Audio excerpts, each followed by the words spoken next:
Yeah, so the arsenic actually decreases more towards the coastal area. So it's usually the higher in the upstream, and as it approaches the kind of the coastal or the delta, the arsenic actually drastically decreases to the coast. Okay. Yeah, but there are some hot spots that are kind of random, but other than that, natural decline of arsenic concentration towards the sea. Okay. Lo único que les muestro acá, digamos, una zona que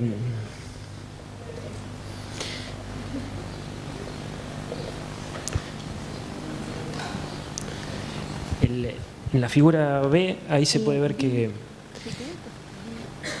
si bien no es un mapa geológico, sí se puede ver que todas las zonas marrones están representando cotas entre 150 y 150 metros sobre el nivel del mar y 1000 metros en la sierra. Pero por debajo de esta cota de 100, el relieve se vuelve muy llano. O sea, todos estos arroyos efímeros, digamos, que existen por debajo de la cota de 100, de 90, perdón, no, 100. Este es el nivel de agua. No tienen esa característica, es una llanura suave, entonces toda esta región en general tiene, digamos, un drenaje muy diferente, cambian todas las condiciones de drenaje, se vuelve mucho más lento, entonces en general se empeoran hasta llegar hasta el mar, donde están las dunas eólicas, donde predomina el cuarzo, entonces ahí sí es posible encontrar valores bajos de arsénico, mientras que en el medio son altos. Y para Zavala y el ILA, ¿no? En esos piezómetros que han colocado, ¿ustedes hicieron las perforaciones? ¿Hacen un seguimiento de la infraestructura de esas perforaciones? Porque ese es otro de las cuestiones a tomar en cuenta, porque no sé, podemos decir que el 90% de las perforaciones han sido hechas en forma muy precaria. Sí, te contesto yo, María Josefa, porque tuve el honor de hacer los 40 pozos. Cuando llegué al instituto, Eduardo me dijo, mira, vamos a armar una perforadora y vamos a hacer unos pozos. No sabíamos cuánto era, ¿no? Y terminó siendo esta red de 40 pozos, que la hicimos con Rivas también. Era el coequiper en ese momento. Luego, en un proyecto PID, se hicieron los otros 20 pozos, que ahí ingresó María Emilia como becaria.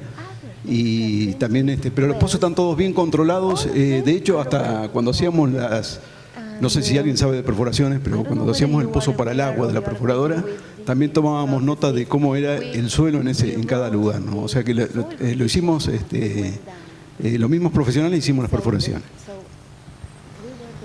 Acá hay una pregunta, no sé si está bien, Josefa. Acá solicitan el micrófono.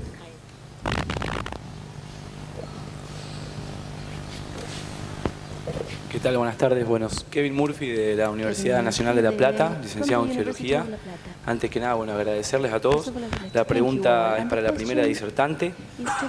Tiene que ver con los análisis de correlación y de regresión que hizo y las diferencias de medias. Estas son herramientas estadísticas que quizás no implican la comparación de un índice, sino que estas herramientas estadísticas tienen análisis de hipótesis, tienen estadístico de pruebas y significancias.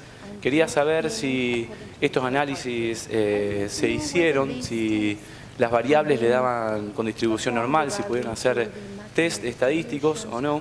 Para la primera disertante. Para Alicia Fernández también hubo una correlación entre arsénico y flúor. Para mí eso es muy importante, soy de Pergamino. Allá utilizamos el acuífero pampeano, no podemos utilizar el Puelche porque es dulce. Y me interesaría saber si las correlaciones que hacen son análisis estadísticos o simplemente son los coeficientes de determinación que mostraron. En realidad nos están faltando muestras como para tener información respecto de la distribución normal o no de cada uno de los elementos. Tenemos datos por allí respecto a la distribución de cuestiones texturales, pero no respecto de cada uno de los elementos. ¿Y por qué no se trabaja? Porque, bueno, lamentablemente una cuestión de costos. No sé de dónde viene la pregunta, estoy mirando en general. Ah, perdón. Cada muestra nosotros lo analizamos por activación neutrónica, análisis por activación neutrónica, y eso se tuvo que mandar a Canadá. Y bueno, cada muestra es muy costosa. Lo que sí tenemos ciertas correlaciones entre, como comentaba anteriormente, entre arsénico bario, positiva, a veces arsénico hierro, a veces nos da positiva y a veces nos da negativa, y esto tiene que ver con fenómenos de disolución, reprecipitación, pero luego codisolución, es decir, precipitación secundaria, pero luego la meteorización continúa en esa nueva fracción neoformada. Entonces, por eso a veces nos da correlación positiva y otras veces negativa. Pero no tenemos, lamentablemente me gustaría tenerlos, pero no tenemos muestras suficientes como para establecer esta distribución de cada uno de los elementos a nivel estadístico. Bueno, con muchas gracias, me respondió muy bien. Con respecto a eso, vi en muchas de las disertaciones que la correlación y la regresión las intuyen a partir de los gráficos. Y ahí viene mi pregunta. Por ejemplo, Zavala también dijo que claramente se distingue una correlación y dice claramente al mostrar un gráfico. Hay técnicas no paramétricas que se pueden utilizar cuando tenemos pocos datos, porque a veces en un gráfico de correlación la dispersión de los datos, la nube de puntos, nos da la sensación de que hay una correlación y quizás se hace un análisis de significancia y la correlación no es positiva. Así que simplemente pueden contar, yo soy parte de la cátedra de estadística de la UNLP, hay herramientas que podemos ayudarles, si quieren después lo charlamos. Muchas gracias. Muchas gracias. Bueno, gracias por el aporte. Allá, Avena. Hola, sí, muy lindas presentaciones todas, una cantidad y calidad de datos impresionantes, y me parece que les puedo llegar a preguntar a todos. Si bien no soy estadístico, las correlaciones que se ven en la llanura, en estas regiones, entre flúor y arsénico son altísimas, son correlaciones muy fuertes. Y eso nos lleva a pensar a que el mecanismo que controla las concentraciones de arsénico debería ser el mismo o similar al mecanismo que controla las concentraciones de flúor. ¿Alguien ha analizado algo de eso? Y ahí pregunto a cualquiera. Lo que sí, bueno, debido a la distinta composición... O sea, el micrófono. Micrófono, perdón. No lo hemos analizado. Lo que sí no te da siempre la misma correlación, porque bien sabes que depende del contenido de cationes que tengas y las solubilidades diferentes de arseniato, arsenito y fluoruro. Pero sí, en general, como el origen es común, donde tenés más arsénico tenés más flúor, pero digamos no tenés una correlación exacta. Por eso que te digo, de las composiciones en los distintos elementos químicos de los cationes son distintas. Si tenés más calcio, si tenés menos calcio, más sodio, te va a influir en que uno precipite más o precipite menos. Pero no hemos hecho... ¿A vos no te parece que el mecanismo que controla uno esté controlando también el otro? Como van tan de la mano. A mí lo que me parece es que tienen el mismo origen, pero digamos, evidentemente como vienen de una disolución, te va a depender de la concentración de los cationes, del pH, de variables y el comportamiento del fluoruro chiquitito y del arseniato arsenito no son exactamente iguales, dependiendo de lo que pienso, pero no indagué demasiado en el tema. Está bien, gracias.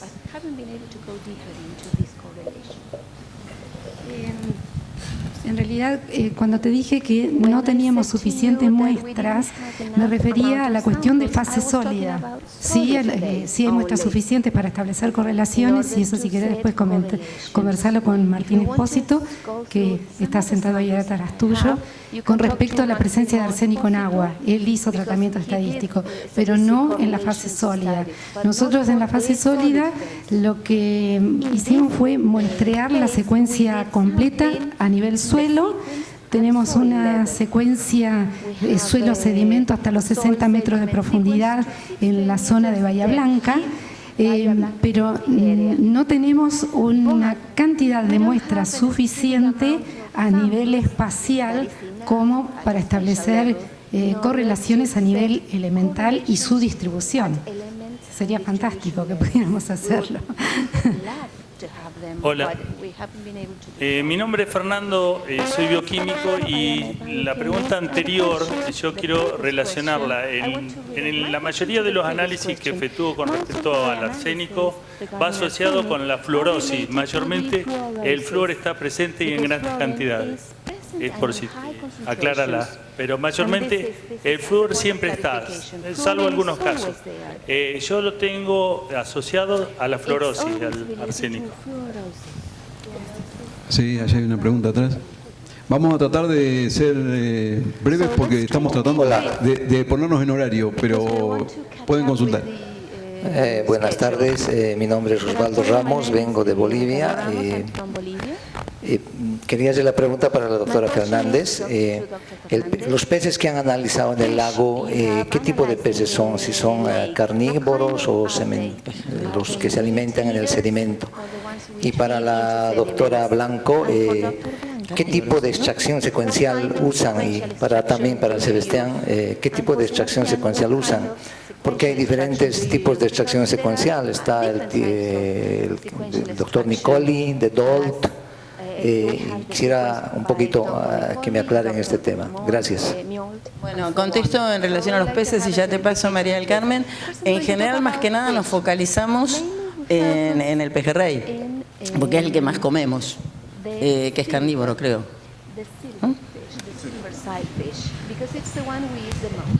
Bueno, en el caso de los estudios de fase sólida en los sedimentos loésicos del sur de la provincia de Buenos Aires, nosotros no trabajamos con extracciones secuenciales, sino que se hizo por activación neutrónica, o sea, tratando de no disolver la fase sólida para evitar pérdidas y tener un contenido lo más realista posible, para no tener pérdidas de arsénico y registrar menores contenidos de arsénico de lo que existe en realidad.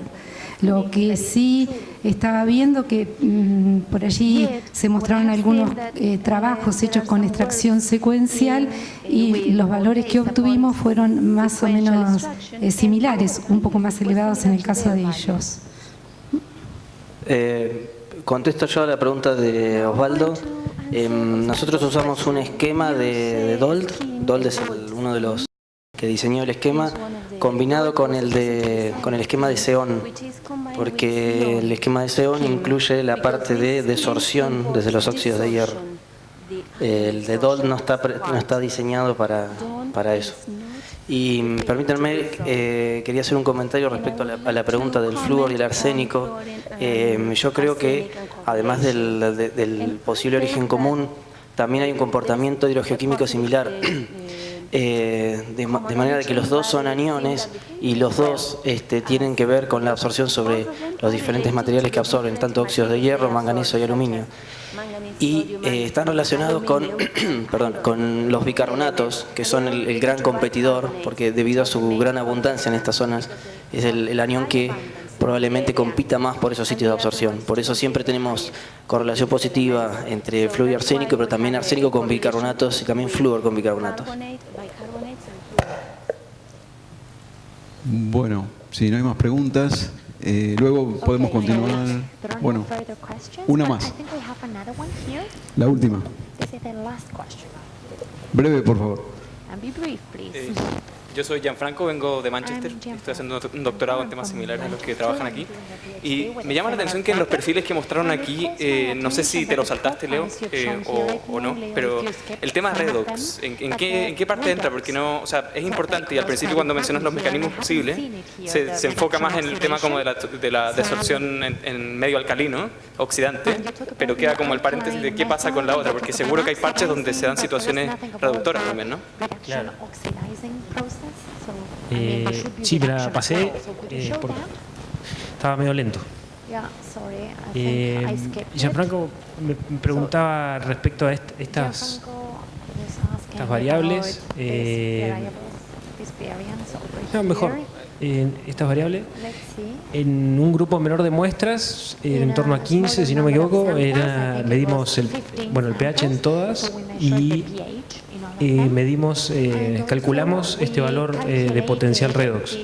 O sea, medimos la cantidad de arsénico 3, la cantidad de arsénico 5, asumimos que son 2 de las 4 o 5 especies que hay y calculamos este valor. Entonces, la mitad de nuestras muestras asociadas principalmente a estas lomas elevadas donde se ocurre la recarga local, como decía Sebastián, son los puntos amarillos y están por la derecha de esta línea, mientras que perforaciones que están en verde, que están sobre el río y que alcanzan hasta 30 o 40 metros, tienen 50% de arsénico 3.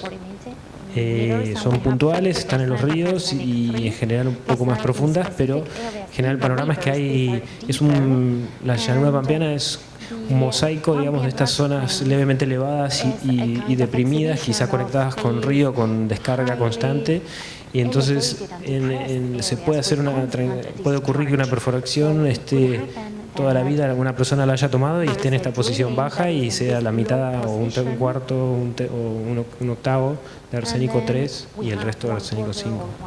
Pero sí, la situación predominante es de arsénico 5. Bueno, vamos a hacer entonces el descanso merecido y luego continuamos. Gracias.